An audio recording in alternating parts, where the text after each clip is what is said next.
নামিয়ে নিয়েছি ডিমের চপ। দাঁড়া, খাবি দাঁড়া, গরম গরম গরম।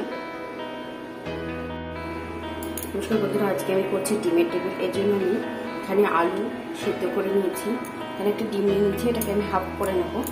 এখানে পেঁয়াজ আর রসুন নিয়ে নিয়েছি কুচি। এখানে আমি ব্যাটার তৈরি করে নিয়েছি বেসন দিয়ে, একটু চালের গুঁড়ো নিয়েছি, তেল গরম করে বসিয়ে দিয়েছি। এবার আমি এই আলুটাকে এবং পেঁয়াজ রসুন দিয়ে ভেজে নেবো আর করবো।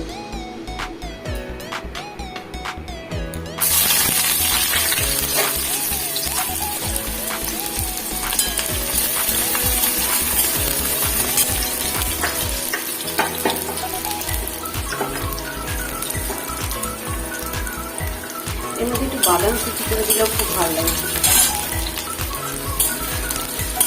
পেঁয়াজটা দিয়ে আলুটাকে ভেজে নেবো। এখানে আমি সামান্য একটু লবণ অ্যাড করেছিলাম।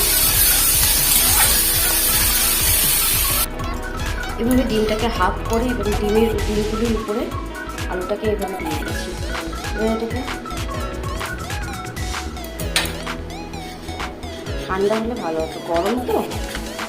এটাকে ব্যাটারে কোট করবো, কোট করে ভেজে তুলে নেবো। ভাজা হচ্ছে, হয়ে গেছে অনেকটা। এটা একটু বেশি বড় হয়ে গেছে, এটা বেশি আলু পড়ে গেছে, একটু ছোট হয়ে গেছে।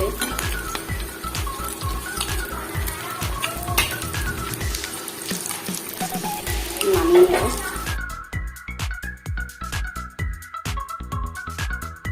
হেভি, দারুণ হচ্ছে, হেভি হচ্ছে। খেয়েছো? হ্যাঁ, একটু ছোট ছোট নিতে আমি। একটু গরম তো, ঠান্ডা তারপর খাবে। হ্যাঁ।